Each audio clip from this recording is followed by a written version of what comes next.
केला बेचने वाली चुड़ैल। एक बार की बात है, जादूपुर नाम के गांव में करतब दिखाती एक औरत एक रेड्डी के लिए गांव में आती है।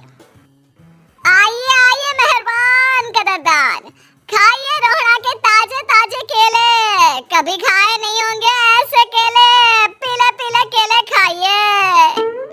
ये कहकर रोहड़ा हाथों में 4 केले लिए उन्हें सर्कल में जोर जोर से हवा में उछालती हुई करतब दिखाती है, जिसे देखकर आसपास के सारे बच्चे अपने अपने मम्मी पापा से उस औरत के पास जाने की जिद करने लग जाते हैं। पापा ऐसा तो सर्कस में बॉल से होता है ना, ये आंटी तो केले से कर रही है, चलिए ना पापा देखते हैं। रोहड़ा एक पतली सी तार पर चलती हुई केलों से करतब दिखाती है। आते जाते सभी लोग बाहर रुककर उसके करतब देखते हैं और वाह वाही करते नहीं थकते। जैसे ही एक आदमी पास आकर उसे पैसे देने लग जाता है, तब वो कहती है, अरे नहीं नहीं साहब, मैं करतब तो बच्चों के मन को बहलाने के लिए करती हूँ, धंधा तो मेरा केले का है। पीछे देखो मेरी रिड्डी, जो भी मेरे केले खाएगा मेरी तरह चुस्त दुरुस्त और तंदुरुस्त हो जाएगा। पता चलता है क्या कि मेरी उम्र 55 की है।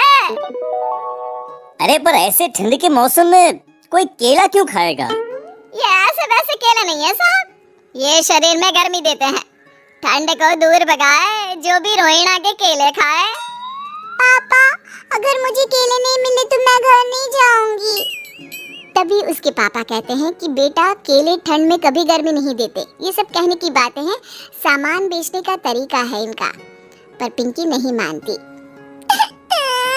मैं केले खाऊंगी। पिंकी की जिद के आगे नत्थू हार जाता है और उसे केले खरीद कर दे देता है। पिंकी खुश होकर केले घर ले आकर खाती है। अब मैं भी करतब करूंगी, कितना मजा आएगा, जादुई केले। पिंकी पहला केला खत्म भी नहीं करती कि वो बेहोश हो जाती है।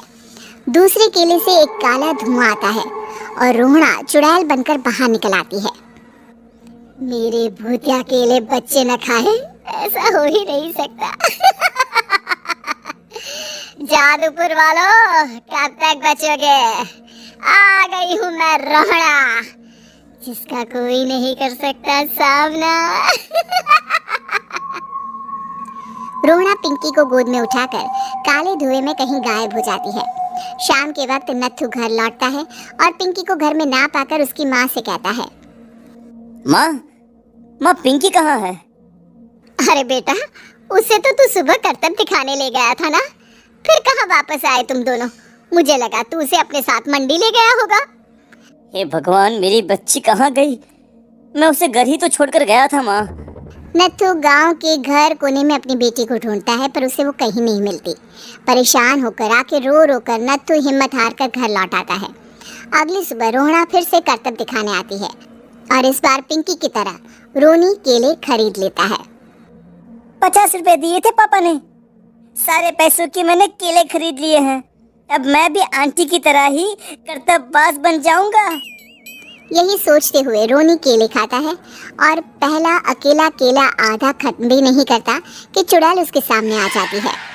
मेरे साथ चलने का समय आ गया है रोनी।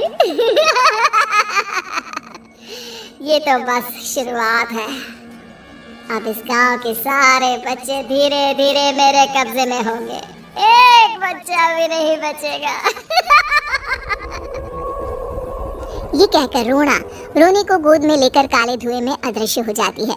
इसके बाद हर रोज गांव में से कोई ना कोई बच्चा गायब होता, पर ऐसा क्यों हो रहा है किसी को भी समझ में नहीं आ पा रहा था। रोज की तरह अपनी बेटी पिंकी की तलाश में नत्थू गांव के एक तालाब के पास बैठा रो रहा था। कहाँ गई मेरी पिंकी? शकुंतला के जाने के बाद एक वही तो मेरा सहारा थी। अरे उसकी आत्मा कोस रही होगी मुझे कि मैं अपनी बच्ची को संभाल भी नहीं पाया। नत्थू ये कहता हुआ रो ही रहा था कि तभी तालाब में से उसे शकुंतला की आवाज सुनाई देती है। कहाँ थी तुम शकुंतला? हमारी बच्ची और सारे गायब हुए बच्चे रोहड़ा के कब्जे में हैं। वो बच्चों को जो केले देती है उससे बच्चे बेहोश हो जाते हैं और उसके कब्जे में आ जाते हैं और वो उन्हें ले जाकर काली दुनिया में ले जाती है। पर वो ऐसा क्यों कर रही है? ये मैं नहीं जानती, पर उस दुनिया का रास्ता मैं आपको बता सकती हूँ। जहाँ ये नदी खत्म होती है वहाँ एक केले का पेड़ है, उसके नीचे एक दरवाजा है, वहीं से रास्ता जाता है उस दुनिया का। ये कहकर शकुंतला की आत्मा गायब हो जाती है। गांव के सभी लोग झुंड बनाकर उसी रास्ते से काली दुनिया में चले जाते हैं और वहाँ देखते हैं कि सारे बच्चे वहाँ काम कर रहे थे। पापा, मुझे ले चलो यहाँ से।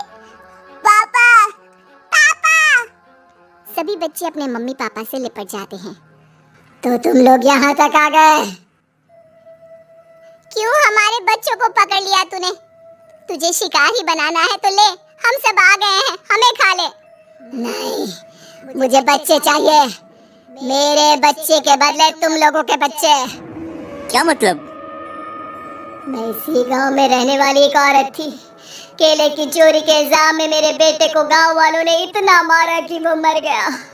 उसी दिन मैंने ठान लिया कि गांव वालों का भी वही हाल करूंगी। कुछ दिन बाद बेटे के चले जाने के दुख में मैं भी मर गई और मेरी भटकती आत्मा एक चुड़ैल बन गई। और फिर मैंने बदला लिया तुम सबके बच्चे छीनकर। बर्दाश्त नहीं कर पाए ना? सोचो मुझ पर क्या बीती होगी। हमें माफ कर दो रोना। पता नहीं है किसकी गलती थी, पर हम सभी माफी मांगते हैं। हमारी खुशियाँ लौटा दो, तुम भी तो एक माँ हो। गांव वालों की बात सुनकर रोना का मन पिघल जाता है और वो बच्चों को छोड़ देती है। उसके बाद काली दुनिया बच्चों के लिए जादुई दुनिया बन जाती है। अब कोई भी कभी भी वहां आ जा सकता था।